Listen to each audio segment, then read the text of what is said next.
একটা জিনিস লক্ষ্য করেছো গুলটে মামা? জিনিসটা কি না বললে ফাউ ফাউ আমি কিছু লক্ষ্য করি না। কি রে পাঁচু? আগে মানে আমরা যখন ছোট ছিলাম তখন কালী পুজোর সময় জাঁকিয়ে শীত পড়তো।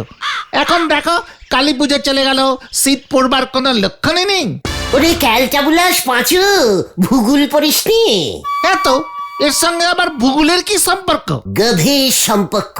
আরে ভূগোলে পড়িসনি আমাদের এই পৃথিবী সব সময় ওই আকাশে ভাসছে, ভাসতে ভাসতে পৃথিবীটা যখন হিমালয়ের দিকে চলে যায় তখন বরফের ঠান্ডা বাতাস হু হু করে পৃথিবীতে ঢুকে পড়ে, তখন সেটাকে তোরা বলিস শীতকাল। আবার যখন ভাসতে ভাসতে মরুভূমির দিকে চলে যায় তখন হয় গরমকাল। বুঝেছিস ক্যালটা বুলাস? পাঁচু রে, এমন তো পড়িনি। এটা এখন কি মাস চলছে বলতো? কেন অক্টোবর? এক তো অক্টোবর শেষ হচ্ছে, নভেম্বরে ঢুকবা। আরে ক্যালটা বুলাস, বাংলায় কি মাস বলে নভেম্বরকে? বাংলায়? এই তুই জানিস ভেন্ডি? না না না, আমি বলতে পারবো না। জোড়া ক্যালটা বুলাস, এখন বাংলায় বসন্ত মাস চলছে, বছর শেষ হয়ে আসছে, অক্টোবর নভেম্বর বসন্ত মাস। আর না প্লিজ গুলটে মামা, আর হজম হচ্ছে না। বসন্ত মাস। আরে ঘটন, তোর কি হয়েছে রে? এখনো পর্যন্ত একটাও কথা বললি না, ঘট মেরে আছিস পুরো। দূর, আমার মনটা খুব খারাপ। কালী পুজো শেষ হয়ে গেল, আজ বাদে কালী স্কুল খুলে যাবে। কে পাঁচু, ঘোতা এসব কি বলছে? স্কুল খুলবে তো ওর কি, ও আবার কবে থেকে স্কুলে যাচ্ছে? আমাদের থেকে আস্ত অকাল কুষাণ্ড। কেসটা কি রে ঘটন? কালী পুজো শেষ মানে কালকে ভাইফোঁটা। আমাকে কে ভাইফোঁটা দেবে? সবাই ভাইফোঁটা পায়, প্রেজেন্টেশন পায়, মিষ্টি খায়। আমার বোনও নেই, ফোঁটাও কেউ দেয় না। তো দুঃখ বুঝি রে ঘটন, আমারও তো একই অবস্থা রে। আমরা তিনজনই অনাথ ভাই রে। ও এই জন্য তোদের মন খারাপ? চল তোদের আমি ব্যবস্থা করিয়ে দিচ্ছি। কে দেবে আমাদের ফোঁটা? আরে চল না, নরার চায়ে চুমুক মারতে মারতে প্ল্যানিংটা বলছি। তাই বুঝি? ঠিক আছে তাহলে চলো যাবে। কামান কামান।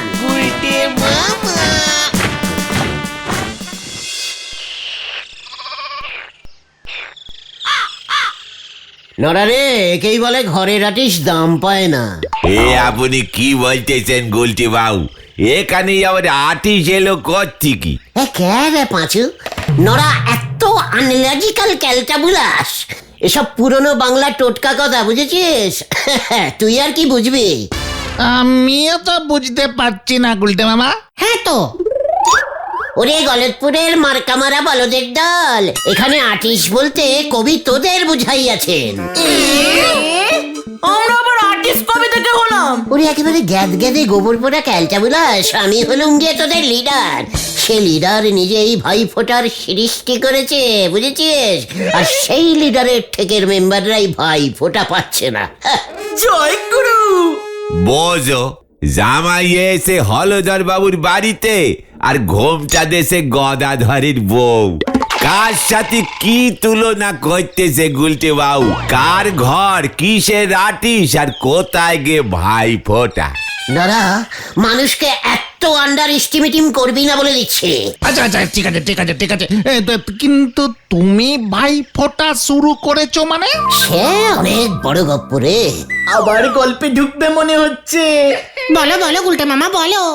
বেলায় অনেক হইয়াছে, দোকান বন্ধ করার আগে আপনার গপ্প শেষ করবেন। কে জানে গরুরে কত উঁচু গাছে তুলবে এবারে। চুপ কর নরা, এখানে আমার গরু এলো থেকে। কে রে পাঁচু, নরাটা গরুর গপ্প ছাড়া কিছুই জানে না দেখছি। আরে ওই হলো গল্পের গরু। তুমি বলো দেখি তোমার ওই ভাই ফোটা শুরুর গপ্পটা। ভাবলেই কেমন লাগছে, কে জানে কি বলবে। তেমন কিছুই নয় বুঝেছিস, সেবার আমি বেশ কবছর বিলিতি একটা গ্রামে কাটিয়েছিলাম। দেশ স্বাধীন হবার পর সবকটা মেম সাহেব বিলেতে চলে গেল, তো তাই আমাকেও যেতে হলো ওদের সঙ্গে। কেন? এখানে আমি তখন টমাটম সাহেবের মেয়েকে ইঞ্জিরি পড়াতাম প্রাইভেটে। হঠাৎ দেশ স্বাধীন হয়ে গেল, টমাটম সাহেবের মেয়ে তখনও ছোট হাতের এবিসিডি বড় হাতের 1 2 3 কিচ্ছু শেখেনি। সামনেই ফাইনাল পরীক্ষা, ফেল করে যাবে। তাই বাধ্য হয়ে টমাটম সাহেবের সঙ্গে আমাকেও যেতে হলো বিলেতে। জয় গুরু। তারপর তারপর তারপর আবার কি, এমনই কালী পুজো শেষ হয়েছিল।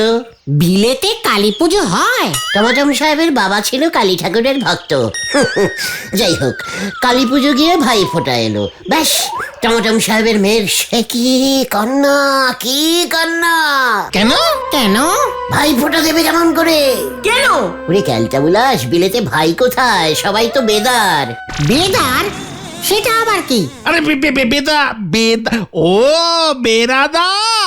ওরা বিলিতি ভাষায় বেরাদারকে বেদারই বলে, ভাই নেই, সব বেরাদার। ভাই ইংরেজি মানে তো বেরাদার। ওরে সেটা তো আমি ঠিক করে দেবার পরই হলো।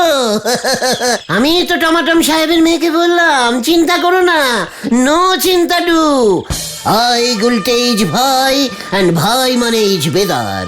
ব্যাস তখন থেকে ভাইকে সবাই বেদার বলে, আর বেদারকে বলে ভাই। বিলেতে সবাই দেয় বেদার টিপ, বুঝেছিস? আমরা দিই ভাই ফোঁটা। গুলটে মামা কি? জয়। এবার বল নড়া, যে আটিশ বিলেতে গিয়ে ভাই ফোঁটা স্টার্ট করে এলো, সেই আটিশের নিজের লোকগুলো ভাই ফোঁটা পাবে না, কবে নয়। পাঁচু ভাইপো, এই বেদারের নক্ষণ কিন্তু ভালো ঠেকতেছে না। আমাকে চ্যালেঞ্জিং দিবি না বলে দিচ্ছি, ওদের আমি ভাই ফোঁটা করাবোই। চল, এখানে আর বসা যাবে না, কিউক কিউক। হয়ে গেল। আমাদের তাহলে কে ভাইফোঁটা দেবে গুলটে মামা? চিন্তা করিস না, আমি বললে সবাই রাজি হয়ে যাবে। শেফালি দি, বুলটি দি, টুঙ্কুবালা দি, ওদের বলে দেখবে একবার। ঘটনা, মুখ সামনে কথা বল বলে দিচ্ছি, ওরা তোদের সবাই হবে হবে মামি। সবাই মামি হবে? কে হবে এখনো ঠিক হয়নি।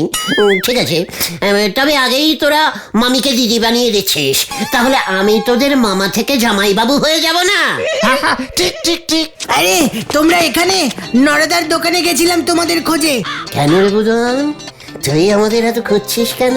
কাল ভাই ফোঁটা, দিদি বলেছে তোমাদের সবাইকেও ভাই ফোঁটা দেবে। চুপ কর, ইয়াহু করছে, না জানে ইয়াহু বলা হচ্ছে। বুদন, বলছি বুঝি পাঁচু ঘটনার ভেন্ডিকে ভাই ফোঁটা দেবে? তোমাকেও মনে হচ্ছে দেবে। কেন? আমি তো বুলটি থেকে বড়, বড়রা তো ভাই হয় না কখনো বুদন। দাদা হয় দাদা, আর দাদা ফোঁটা তো হয় না। ওসব আমি জানি না, মা তোমাদের নেমন্তন্ন করতে বললো। তোমরা কাল বিকেলে দিদির জন্য প্রেজেন্টেশন নিয়ে চলে যেও, মনে থাকে জানো? দেখো গুলটে মামা, বুলটি দি কত ভালো, ঘরের আর্টিস্টকে দাম দিল। বাঁচো, ঘটনাটাকে চুপ করতে বল, ও হচ্ছে ঘরের শত্রু, মানে কি জানো, ভীষণ বিভীষণ বিভীষণ। চুপ কর। বুলটি আমাদের পাড়ায় ভাড়া থাকে, তাই ও তোদের নিজের বোন হবে না, ভাড়াটিয়া তো বোন হবে, ওর থেকে ভাই ফোঁটা নিয়ে লাভ নেই। চল দেখছি আমি। তাহলে কার থেকে নেবে গুলটে মামা? চুপ কর। ঢিলা, আয় ঢিলা, ঢিলা রে, আরে আয় ঢিলা। ঢিলা। ও তোমরা এসেছো? আমি তো এখন পড়াশোনায় খুব ভালো হয়ে গেছি, তাই পড়ছিলাম। ঢেলা, তোকে কে ভাই ফোঁটা দেয় রে? আমার খুড়তো জেঠুর বড় ছেলে সেজো মেয়ে নদেখালি থাকে। প্রতিবার আমি ওদের বাড়িতে চলে যাই, 5টা নাড়ু আর একটা ফোঁটা দেয়। এবার ঘটনাকেও নিয়ে যাবি তোর ওই সেজ বোনের কাছে, ঘটনকে ফোঁটা দিয়ে নিয়ে আসবি, বুঝেছিস? এ বাবা, না না, এবার তো আমি যাব না। কেন? এবার তো আমাদের গলতপুরেই ভাই ফোঁটা দেবার বড় উৎসব হচ্ছে, গণ ভাই ফোঁটা। শেফালি দিদিমণি আয়োজন করেছে।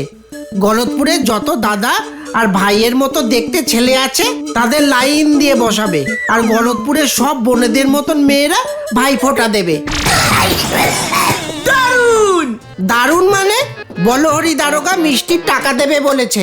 ও পাশু, এসব কি বলছে ঢিলা? ব্যাপারটা কিন্তু খুব ভালো হবে, গান ভাই ফোঁটা।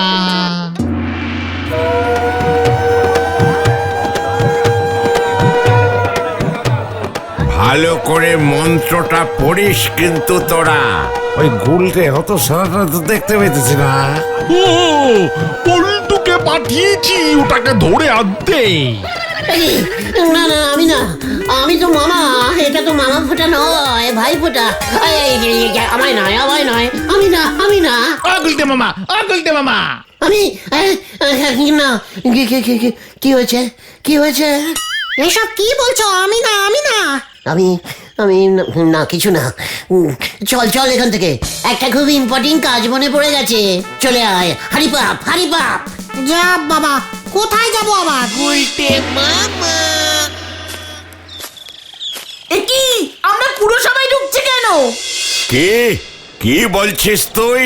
ভাই ফোঁটা বন্ধ করতে হবে? আরে বাট, আমরা চাই সরকার অর্থাৎ পুরসভা থেকে ঘোষণা করতে হবে এবছর অনিবার্য কারণে গলতপুরে ভাইফোঁটা বন্ধ করা হইল। মস্করা করার আর জায়গা পাওনি। ভাই ফোঁটার সঙ্গে পুরসভার সম্পর্ক কিরে হতচ্ছাড়া? কি স্যার, বাড়িতে জলের কল লাগাতে গেলে যদি পুরসভার পারমিশন লাগে, তবে ভাই ফোঁটা দিতে গেলেও লাগবে। যে যার ইচ্ছা মতো যাকে তাকে ভাই বানিয়ে ফোঁটা দিয়ে দেবে স্যার।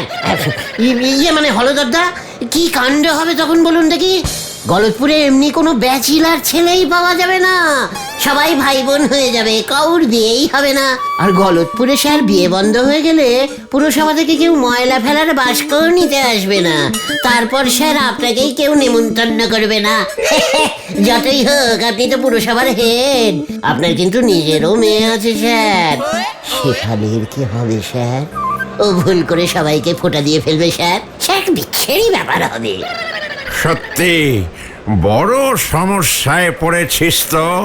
দাঁড়া, বলো হরি দারোগা বাবু। কি আবার এর মধ্যে দারোগা বাবু কেন? চল রে পাজু, ঠিক আছে স্যার, আপনাকে কিছু করতে হবে না, আমি প্রধানমন্ত্রীকে চিঠি লিখে দিচ্ছি। তাড়াতাড়ি ধরুন। পালা রে। তুমি কি শুরু করেছো বলো তো? আমরা এবার ভাইফোঁটা পাবো, তোমার সেটা সহ্য হচ্ছে না, না? বলছি শেফালি, ওরা যদি সবাই মিলে আমাকে ফোঁটা দিয়ে দেয়, তখন তোদের কি হবে ভেবেছিস? ওরে, তোরা আমার মতো একজন মামা হারাবি রে। আমার মন বলছে শেফালিদির গণ ভাই ফোঁটা বা বুলটেদির তোমাকে ভাই ফোঁটায় নেমন্তন্ন করার মানে হলো ওরা তোমাকে ফোঁটা দিয়ে দাদা বানিয়ে দিতে চায়। ওরে ওরে, এমন কথা বলিস না রে, এমন কথা বলিস না। ওরে বাবা রে, ও বাবা গো, না না, আমি না। ও গুলটে মামা, ও গুলটে মামা। কেন তোর কপালে ব্যান্ডেজ বেঁধে দেবো কেন? আমার যে কপাল ফাটবে কালকে ডাক্তার বাবু। কে তোর কালকে কপাল ফাটবে? আজকেই ব্যান্ডেজ বাঁধতে এসেছিস? হ্যাঁ, যেন কপাল না ফাটে। ব্যান্ডেজ বাঁধা থাকলে কপাল দেখা যাবে না, ব্যাস কেউ আর ফাটাতে পারবে না। না না, আগে ফাটুক, কতটা ফাটে সেটা বুঝেই তো টিনজার লাগাতে হবে। এখন যা দেখি, আগে কপাল ফাটিয়ে আয়, তারপর দেখছি কত রুগী দেখতে হবে। এখন শুনছি পাশের গ্রামে বেশ কিছু লোকের পচা পান্তা খেয়ে পেট ছেড়েছে। কখন যে আসবে ওই পচা পান্তার পেশেন্ট গুলো? চলো গুলটে মামা, তোমার কপাল মনে হয় বাঁচবে না। ও বাবা গো, ও কি ব্যথা হয়েছে ডাক্তার বাবু, কপালটা কি ব্যথা করছে?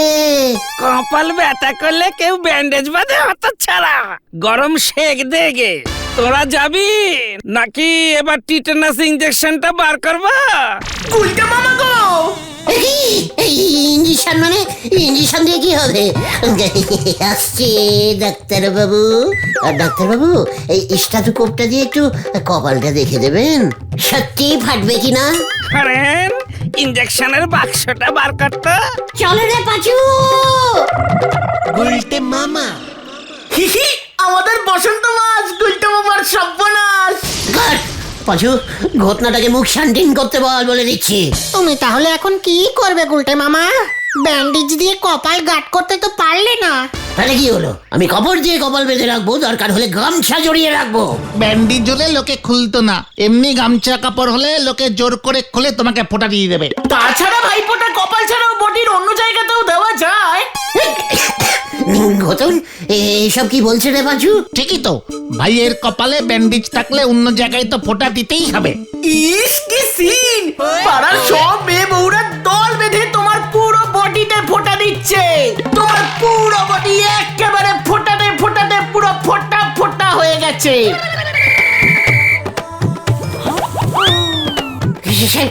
কি করছে? দেবে না, কি মুশকিল, কাতে কুতে লাগছে, কি মুশকিল। আরে বারণ করছি তো, ফোঁটা নেবো না। ওরে বাবা, গুলটে মাইসব কি বলছো তুমি? কি হয়েছে? ঘটনা বউ রাধিক, মেয়েরা কেন? আমি ওই হরধর বাবু আর বলহরি দরগাকে ছাড়বো না। এইসব কিন্তু ওদের জন্য হয়েছে, ছাড়বো না আমি। এই গলতপুরে ফোঁটা বন্ধ করবই।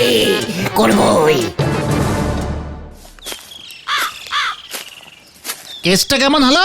গুলটে মামা গেল কোথায়? দেখো গে, ভাই ফোটার ভয় কোথায় গে নুইকে আছে। কোথায় আর লুকোবে? পুরনো মন্দির, স্কুলের পেছনে, নদীর পাড়, সব জায়গায় তো খুঁজে এলাম। এত চিন্তি করার দরকার নেই, রাত হলেই দেখবে ঘরের ছেলে ঠিক ঘরে ফিরে এসেছে। মনটা কেমন খচখচ করছে তো, কিছু তো একটা ভুলভাল করবেই। এত ভেবে কাজ নেই, তার থেকে বাড়ি যাই চলো। জামা প্যান্টের ওপর গরম ঘটি দিয়ে প্লেন করতে হবে। কালকে বুইটিদির বাড়িতে স্ত্রী জামা পরে যাব। হ্যাঁ, চল রে পাঁচু, দেখ গিয়ে হয়তো গুলটে মামা প্রধানমন্ত্রীকে চিঠি লিখছে।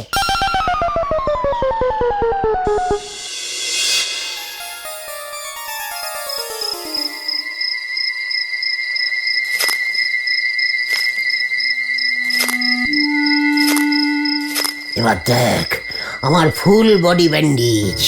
ফোঁটা দে, কোথায় দিবি? দে। আমার নাম গুলটে। আরে এটা কে? হ্যাঁ, আরে পাঁচিয়া মাথা পর্যন্ত ব্যান্ডেজ চড়েছে রে। আরে ব্যান্ডেজ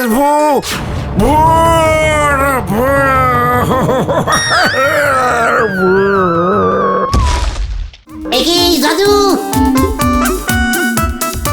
আমি আমাকে তাহলে ভূতের মতো লাগছে। দেখ তবে এবার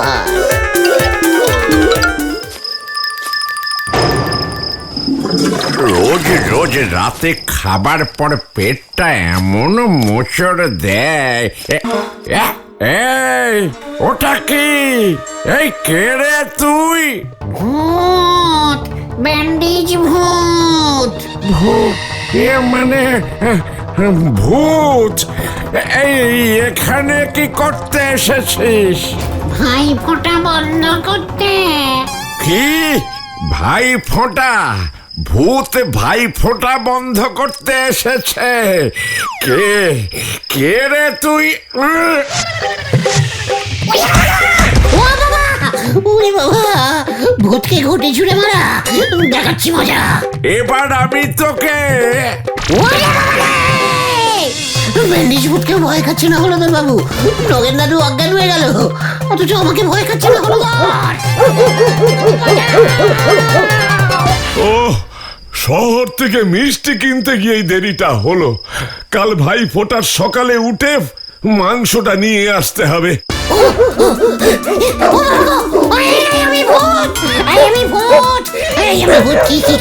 কুকুরে বাবা, ভূতকেও ভয় পায় না রে।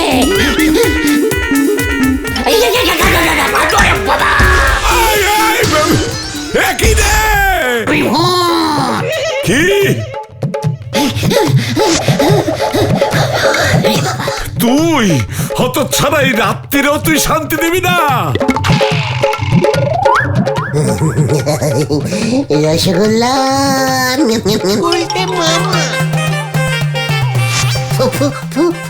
হতচ্ছাড়া, এই দেখ এবার। না, ও বাবা গো, পালাই, বাঁচাইয়ে, বাঁচাইয়ে।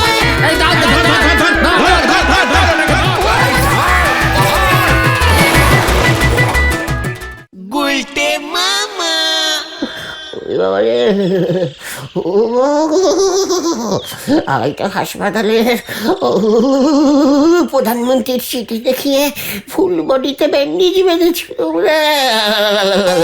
যা সন্দেহ করেছিলাম সেই প্রধানমন্ত্রীর চিঠি। তারপর ব্যান্ডিজ ভূত হয়ে ভয় খাওয়াতে গেলে এবার বোঝো ঠেলা, বুলটিদি শেফালিদি সবাই তোমাকে বাড়িতে এসে ফোঁটা দেবে বলেছে। হলধর বাবু দুয়ারে ভাইফোঁটা প্রকল্প ঘোষণা করেছে। ওরে বাবা রে, আমি আর ভাইফোঁটা নেব না রে। তাহলে তুমি কি নেবে গুলটে মামা? চিঠি না সিঞ্জিশন। গুলটে মামাকে জয়।